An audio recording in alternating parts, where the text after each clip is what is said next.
uji hipotesis dua rataan di sini untuk data berpasangan di sini maksudnya adalah kita melakukan uji statistik untuk mengetahui apakah suatu pengamatan, jadi kita ada suatu percobaan ya yang kita lakukan, namun datanya itu kita peroleh dari data yang berpasangan. Nah, ini sebenarnya bisa saja kita seperti ini contohnya ya.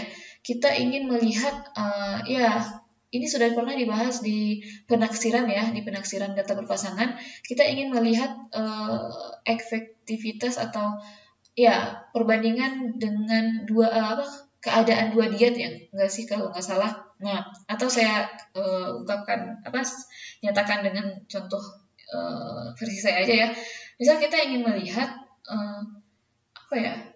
bagaimana perbedaan gitu ya, perbedaan berat badan sebelum diet dengan sesudah diet gitu. Nah, berarti kan sebenarnya itu ada dua data ya, berarti data pertama itu diperoleh dari sebelum diet dan data berat badan sebelum diet, dan data yang kedua itu diperoleh dari data berat badan setelah diet, ya kan? Nah, namun di sini kita melakukan percobaannya itu adalah untuk melihat perbedaan, untuk melihat perbedaan berat badan sebelum dan sesudah diet gitu. Itu kan artinya kita melakukan satu percobaan gitu kan ya. Namun data kita diperoleh dari dua buah data gitu. Nah, makanya di sini kita bisa menggunakan satu orang, ya kan? Bukan satu orang. Misalnya kita menggunakan satu populasi. Nah, di mana satu populasi ini misalnya ada ya berapa orang lah, nanti kita perlu ambil sampelnya. Misal 100 sampel. Nah, 100 orang ini kita cek gitu ya berat badannya sebelum dan sesudah diet. Nah, nanti ada berat badannya nih. Oke, sebentar. Ada berat badan, ya bisa kita uraikan. Nah, karena yang ingin kita lihat itu adalah ini perbedaan apakah si rata-rata sebelum dan sesudah dietnya itu sama atau berbeda, ya kan, yang akan kita lihat. Nah, makanya di sini kita menggunakan uji statistik data yang berpasangan. Jadi nanti ini kan ada datanya nih, ada X1, ada X2, sampai nanti Xn. Nah, X100 ya berarti di sini. Kalau untuk yang sebelum berarti kita lambangkan aja dengan Y ya, Y1, Y2, sampai nanti Y100. Nah, karena kita ingin melihat rata-rata dari pengamatan kita, maksudnya apakah rata-rata dari berat badan sebelum diet dengan sesudah diet itu sama atau memiliki selisih yang lebih kecil atau selisih lebih besar, maka kita bisa menyatakan H0-nya dengan cara mu D sama dengan D0. Mu D itu apa? Nah, mu D itu berarti ini nih. Misalnya ini adalah rata-rata pertamanya itu, ini kan sampel ya, ini berarti rata-rata populasi secara umum. Jadi kita anggap ini adalah satu populasi berarti ya. Nah, berarti mu D1 dikurang mu D2-nya itu sama dengan D0, atau selisihnya itu kita lambangkan dengan mu D. Nah, gitu. Nah, kemudian di sini ada lambang D-bar. D-bar ini apa? D-bar ini adalah rata-rata, ya kan, sigma dari selisih dari rata-rata dari selisih dua data kita ini. Jadi pertama ini berarti kita punya selisihnya X1 kurang Y1, kemudian X2 kurang Y2 gitu ya. Nah, selisihnya ini nanti kita cari rata-ratanya, artinya kita jumlahkan lalu kita bagi banyak datanya berapa. Jadi ini kan sigma dari gitu ya, sigma dari selisih kita bagi dengan banyak data atau banyak sampel N. Nah, ini yang disebut dengan D bar. Nah, kemudian dikurang D0. D0 ini apa? Ya, selisih yang kita inginkan gitu. Maksudnya ya tertentu kalau kita ingin menguji apakah dia selisihnya lebih dari 2 satuan seperti yang soal sebelumnya, ya berarti ini D0-nya nanti 2 gitu. Nah, kemudian ada di sini SD. Nah, SD di sini adalah standar deviasi ya. Atau simpangan baku juga boleh, simpangan baku dari si selisih ini. Jadi data kita itu sebenarnya adalah data sampel selisih gitu. Nah, simpangan baku dari selisih data. Seperti itu ya. Nah, rumus simpangan baku ingat lagi ya statistik deskriptif sebelumnya. Oke, nanti di soal juga akan diberikan. Nah, di sini derajat bebas karena kita menggunakan kita menggunakan uji statistik T ya untuk semua kasusnya, karena terlihat bahwa sampelnya nanti karena ada beberapa kita pasti nanti akan mencari D bar, jadi kasus kita ini dikhususkan untuk sampel yang bisa dicari menggunakan, nah ini bisa saja tidak 100 ya, 100 lebih banyak, nanti berapalah gitu ya, 30 atau 26 gitu. Nah, jadi kita cuma membahas untuk yang uji T gitu. Nah, untuk H1 itu penulisannya sama dengan yang sebelumnya, tetap yang akan kita cek itu adalah selisih dari rata-rata setiap si sampel, setiap data gitu. Nah, berarti ditulis mu D kecil dari D0 dan seterusnya. Daerah kritis juga sama ya dengan sebelumnya penulisannya. Kalau misalnya satu arah kiri ya berarti daerah kritisnya sebelah kiri dari negatif T alfa, terus seterusnya ya. Oke, untuk uji hipotesis juga prosedurnya sama ya. Tentukan H0, tentukan H1, tentukan alfa, terus pilih uji statistik. Nah, di sini uji statistiknya khusus untuk T gitu ya, daerah kritisnya ditentukan, hitung nilai uji statistik, lalu putuskan bisa menggunakan nilai uji statistik atau menggunakan value sama. Nah, kita lanjut ke contoh soal saja. Di sini, silakan dibaca ya, tapi di sini saya akan melingkari apa-apa yang diketahui saja. Di sini dia akan dia melakukan percobaan, dia akan membandingkan ya, perbandingan sisa asam sorbat di dalam daging ham. Nah, jadi dia ingin mencek nih, percobaan dia adalah ingin mengetahui sisa asam sorbat di dalam daging ham. Nah, kondisinya atau data yang diambilnya itu adalah data setelah dicelupkan larutan sorbat dan ini misalnya kita celupkan gitu ya ke dalam larutan sorbat, terus langsung dicek gitu berapa asam sorbat di dalamnya. Ini jadi kondisi pertama, tepat setelah dicelupkan dicek, lalu dicek ketika setelah disimpan 60 hari baru dicek berapa kandungan atau sisa asam sorbat di dalam daging ham itu.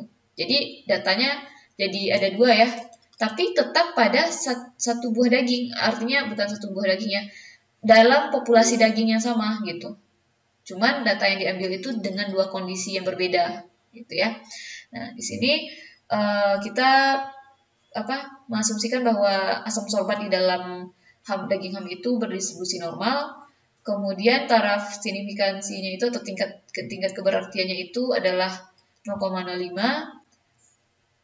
Yang menjadi pertanyaan atau yang ingin diujinya itu adalah apakah kita bisa menyatakan bahwa lamanya penyimpanan itu mempengaruhi konsentrasi asam sorbat, karena di sini kan perbedaan datanya diambil itu dari lama penyimpanan ya. Nah, jadi apakah dengan kita simpan dulu itu asam sorbatnya bagaimana? Apakah berkurang kah? Apakah bertambah misalnya atau tetap sama? Nah, di sini kan itu dugaan ya. Apakah bisa dinyatakan kalau lamanya itu mempengaruhi? Nah, itu dugaan kita. Nah, ini datanya ya, bahwa dia mencek untuk daging sorbat daging ham itu, ini potongan pertama sampai potongan ke-8 gitu ya, dia cek, jadi dia ambil 8 potongan aja dari si daging hamnya itu, dari si daging ham ya. Nah, ini data-data untuk sebelum sebelum disimpan, jadi tepat saat dicelupkan gitu. Nah, terus langsung dicek tuh berapa kandungan atau sisa asam sorbat di dalam si daging ham itu. Nah, ternyata seperti ini. Lalu 60 hari kemudian baru dicek lagi. Ternyata rata-rata bukan rata-rata, kandungannya sebesar yang ini nih sampai ke bawah. Oke, bisa lah ya membayangkan atau memahami kasusnya. Nah, untuk menguji hipotesis ini, kita artinya ya ikuti lagi prosedur uji hipotesis, yang artinya di sini kita menggunakan kasus untuk data berpasangan. Kenapa data berpasangan? Ya karena kita mengambilnya itu pada satu populasi, ya kan? Namun terdapat dua data.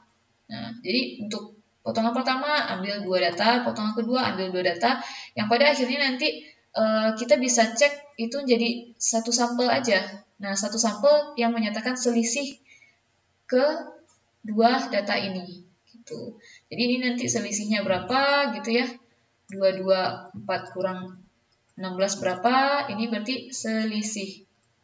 Nah, dicari semuanya selisihnya, nanti ini nanti dijumlahkan ya kan, sigma selisih, lalu dibagi dengan N atau di sini 8. Nah, ini yang disebut dengan D bar nanti. Lalu untuk setiap selisihnya ini dicari juga SD-nya atau simpangan baku dari selisihnya ini ya. Nah, nanti dapat SD, nah nanti kita gunakan uji T. Nah, untuk lebih lengkapnya mari kita bahas penyelesaiannya satu persatu ya. Di sini penulisan untuk H0-nya ya, H1 μ1 sama dengan μ2, artinya ya di sini kan μ1 dikurang μ2 ini artinya apa ya? Tidak ada perbedaan kandungan atau sisa asam sorbat di dalam daging, atau tidak ada pengaruh gitu ya, tidak ada pengaruh lama penyimpanan terhadap kandungan atau sisa kandungan asam sorbat di dalam daging ham. Makanya di sini dia menulisnya dengan μd nya itu sama dengan D0, yaitu sama dengan 0.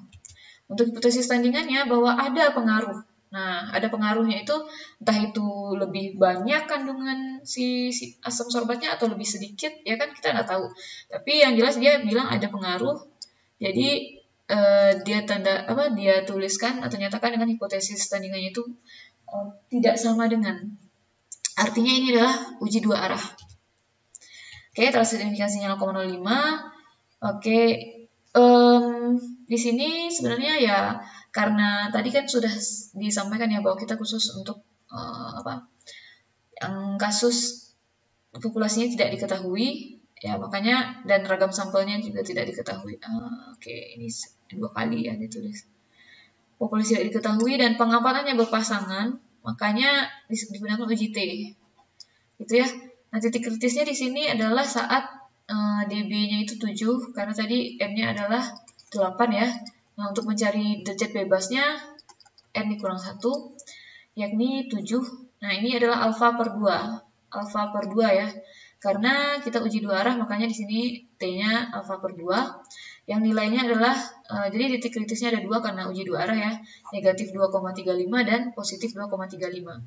Nah, untuk daya kritis mengikuti ini ya, lebih kecil dari sebelah kiri T negatif, di sebelah kanan yang positif. Nah, untuk uji statistik sendiri, seperti yang sudah saya sampaikan, kita cari dulu rata-rata dari selisihnya. Kita peroleh 198,62. Lalu cari si SD-nya atau ya ini variansi, ini simpangan baku dari selisihnya. Ini bisa menggunakan rumus seperti ini ya, atau mau pakai rumus yang di sebelumnya juga bisa. Lalu baru kita masukkan atau substitusikan ke rumus T-nya. Rumus uji T kita ya. Nah, D bar di sini sudah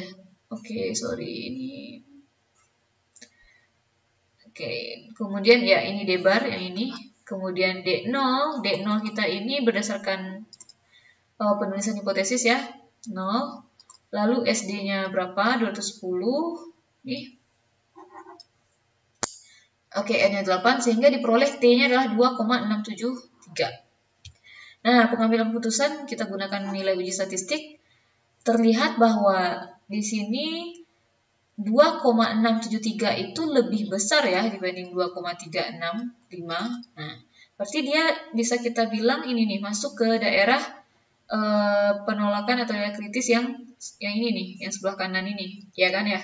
Nah, makanya karena dia masuk ke darah kritis, maka kita keputusannya tolak H0, yang artinya dapat disimpulkan bahwa terdapat cukup bukti untuk menyatakan bahwa lamanya penyimpanan mempengaruhi konsentrasi sisa asam sorbat di dalam daging HAM. Oke, kira-kira seperti itulah ya. Terima kasih atas perhatiannya. Cukup sekian saja pembahasan mengenai uji hipotesis untuk 2 rataan. Semoga bisa dipahami. Sampai jumpa di pembahasan selanjutnya.